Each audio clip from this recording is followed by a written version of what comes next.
السميع العليم من الشيطان الرجيم. بسم الله الرحمن الرحيم. الحمد لله رب العالمين والصلاة والسلام على محمد وآله الطاهرين واللعنة الأبدية على أعدائهم أجمعين. اللهم عجل لوليك الفرج واجعلنا من أعوانه وأنصاره. آج آپ کی خدمت میں 3 مسئلے بیان ہوں گے خمس کے حوالے سے. پہلا مسئلہ قناعت کر کے اگر کچھ بچت ہو جائے اس پر خمس کے سلسلے میں، اور دوسرا مسئلہ وہ چیزیں جو سیٹ کی صورت میں ہوتی ہیں، درجن کی صورت میں، مثلا یا 6 عدد کا سیٹ ہوتا ہے جیسے برتنوں کا، یہ مسئلہ. اور دوسرا جو ہے نیت ادائیگی خمس کے بارے میں، قصد قربت کے بارے میں. تو پہلا مسئلہ یہ ہے کہ اگر انسان اخراجات میں قناعت کرے، کم خرچے، قناعت کرے اور کچھ بچا لے، یا اپنے اہل عیال پہ کچھ سختی کرے اور بچا لے، اس طرح اگر کوئی چیز اس کے سال بھر کے اخراجات سے بچ جائے تو اس کا خمس ادا کرنا واجب ہے. لہٰذا یہ امیروں سے تعلق نہیں ہے. غریب بھی اگر بچت کر لیں سالانہ اخراجات میں سے، قناعت کر کے ہی صحیح، اگر سالانہ اخراجات کے بعد بچ جائے تو پھر اس کا خمس ادا کرنا واجب ہے. دوسرا مسئلہ ایسی چیزوں کے بارے میں ہے جو سیٹ کی صورت میں ہے. انسان سیٹ کی صورت میں خرید لیتا ہے، ایک عدد آپ نہیں خرید سکتے. مثلا کتابوں کا ایک سیٹ ہوتا ہے، جیسے تفسیروں کا ایک سیٹ ہوتا ہے، 10 جلدی ہیں، 12 جلدی ہیں، 4 جلدی ہیں، ایسی کتابیں. یا لغات کی بعض کتابیں ہوتی ہیں جن کی آپ کو ضرورت ہے لیکن وہ سیٹ کی صورت میں ہے کہ 2 کتابوں کا ہے یا 10 کتابوں کا سیٹ ہے یا اس سے بھی زیادہ. ابھی مثلا تفسیر المیزان لیں تو 20 جلدی ہے، مثلا تفسیر نمونہ اگر لیں 10 جلدی ہے. اسی طرح سے بہت ساری چیزیں.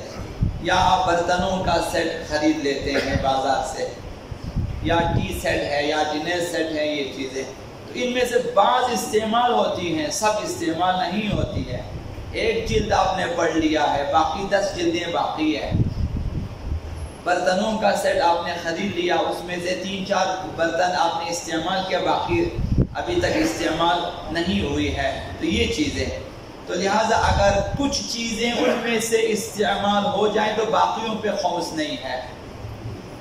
کہ آپ نے تفسیر خرید لیا 10 جلدی، ایک آپ نے پڑھنا شروع کر، سال کے دوران آپ نے 1-2 جلدوں کا مطالعہ کیا، باقی 8-10 جلدیں باقی ہیں تو ان پہ خمس واجب نہیں ہے. اگر سال کے دوران ان برتنوں سے اور ان کتابوں سے مثلا یا اسی طرح جو بھی سیٹ کی صورت بالکل بھی استفادہ نہ ہو، جس طرح خریدا تھا ویسے ہی رکھا ہوا ہے ادھر، جیسے مثلا جہیز میں مختلف قسم کی برتنوں کے سیٹ اور ٹی سیٹ وغیرہ لا کے ڈیکوریشن کے طور پہ رکھ لیتے، استعمال نہیں کرتے. یا بعض لوگ کتابوں کو جو ہے زینت کے لیے خرید لیتے ہیں یا الماریوں میں سجا لیتے ہیں، نہیں پڑھتے. تو اگر دوران سال بالکل استعمال نہ ہو تو ان پر خمس واجب ہے. اور تیسرا مسئلہ جو ہے، چونکہ خمس عبادتی حوالے سے ایک عبادت ہے، اس میں قصد قربت واجب ہے. جب آپ خمس ادا کریں محض اللہ کی رضا کے لیے ہو. یہ ضرور تمام فقہا نے تقریباً فرمایا کہ خمس میں قصد قربت لازمی ہے. جب آپ خمس ادا کرتے ہیں یا کسی وکیل کے ہاتھ میں دے دیتے ہیں یا ان کے نائب کے ہاتھ میں دے دیتے ہیں بھیا ہمارا خمس ہے، تو نیت قصد قربت ہونی چاہیے کہ اللہ کی رضا کے لیے میں دے رہا ہوں. تو لہٰذا اس میں کسی بھی قسم کی ریاکاری اور ناخالصی اس فریضے کی ادائیگی میں خرابی پیدا کر دیتی ہے. تو کسی کو دکھانے کے لیے یا اپنا نام اونچا کرنے کے لیے مثلا ادا نہ کریں، محض اللہ کی رضا کے لیے ادا کریں. خداوند متعال قرابت داروں اور درماندہ مسافروں کو ان کا حق دینے کے سلسلے میں اسی خلوص کی طرف اشارہ فرمایا اب یہ قرابت داروں اور درماندہ مسافروں، یتیم وغیرہ یا خمس ہیں تو یا زکوٰۃ میں یا کفارہ جو بھی ہے، ان میں خلوص کے بارے میں فرمایا فآت ذی القربى حقہ، قرابت داروں کو ان کا حق دے دو، والمسکین وابن السبیل، مساکین کو ان کا حق دے دو، اور درماندہ مسافروں کو جو حق ہے وہ بھی دے دو۔ ذالک خیر للذین یریدون وجہ اللہ، یہ ان لوگوں کے حق میں بہتر ہے جو اللہ کی رضا کے طالب ہیں۔ تو یہ ان چیزوں میں خداوند متعال کی رضا کو طلب کرنا چاہیے۔ وَأُولَٰئِكَ هُمُ الْمُفْلِحُونَ، یہی لوگ کامیاب ہیں۔